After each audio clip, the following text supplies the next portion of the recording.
obviously pretty unhealthy. So basically, just a little bit of background. I'm now 56. So at the time, I was called my early 50s, and the overall situation was that I'd been overweight pretty much all of my life. I was a overweight child, and I lost weight when I was in my early 30s, and I was normal size, got down to about 12 stone, which was about the right weight for me at the time. And I managed to keep that off for about a year, and then I put all the weight back on. And then as each year went by, I was getting bigger and bigger. To put it into perspective, I'll send you the picture, but Pete wouldn't have seen this, but I'll try. I don't know if you can see that, but there's a picture that I'm just saying that's me sitting in an office, to give you an idea. So for the listeners, I was 30 stone, 6 pounds on the day I had, well, actually when I started this journey. That looks like a picture of somebody else. Definitely. Yeah, I was, and even my son refers to old dad and new dad. Yeah. So in a good way. I'm just taking it as a win. I'd got bigger and bigger and bigger. So I'd lost the weight, and then I got bigger and bigger. And I'd lost the weight by doing it was called the Cambridge diet at the time. So it's where you have a lot of liquid supplements and whatever. It's a diet. And I'd been on various diets, and I'd lost a few stone and put it back on over time. But on that one, I got down to what should have been my proper weight. But I'm a great believer in diets just don't work. I don't really know anyone who, they're a short-term fix, and you lose weight, but you sort of end up getting into the bad habits. It's, it sounds corny, but you need that lifestyle change.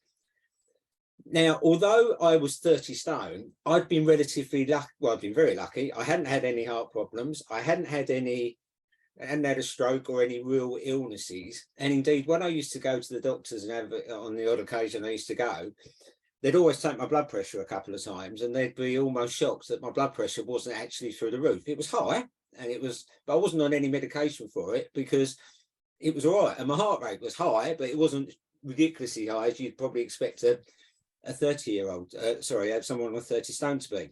And basically, I've subsequently found out hereditary, our family have got very low heart rate, and that's probably saved me from having a lot of medical problems earlier on in my life. But what had happened was, doing even the most straightforward things was damn hard work.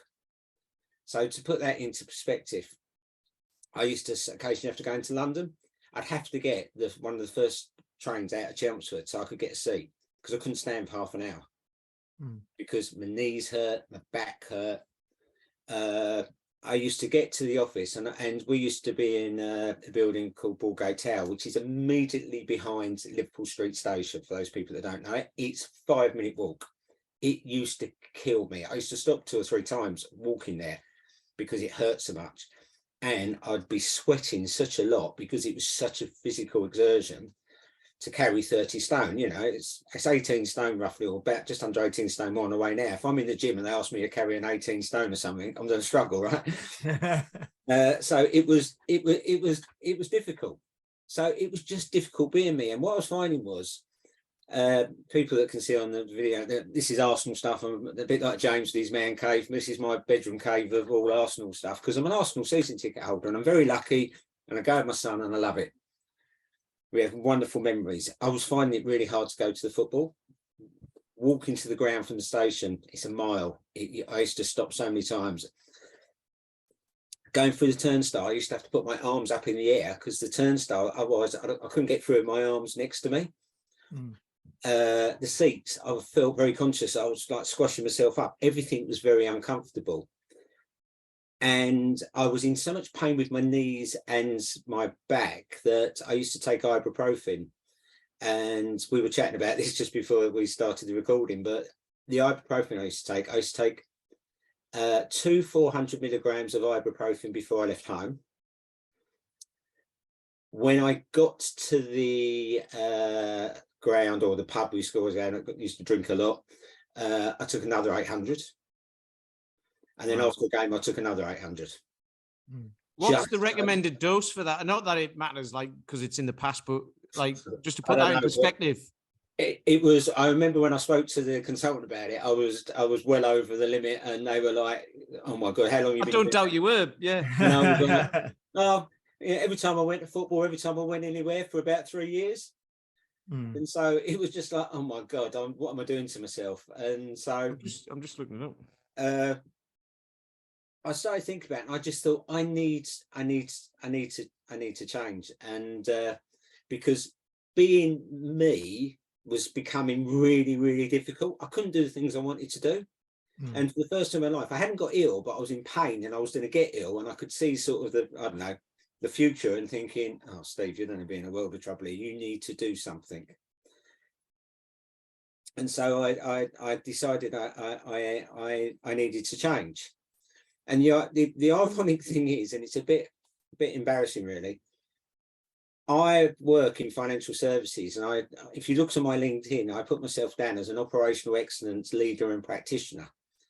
And what that is improving and doing continuous improvement and introducing change and making things better and simpler for people. And I'm really, really good at changing. People tell me, you're really good at getting people to change how they do things.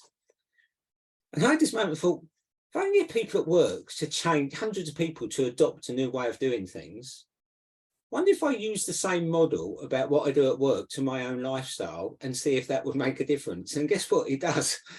It just took me nearly a couple of decades to have this light bulb moment of, if I use those principles to myself, and if you want, James, I can talk about that in a bit more detail, because I think that's one of the things that really makes you want to change and sustain the change, which is all the words I use at work.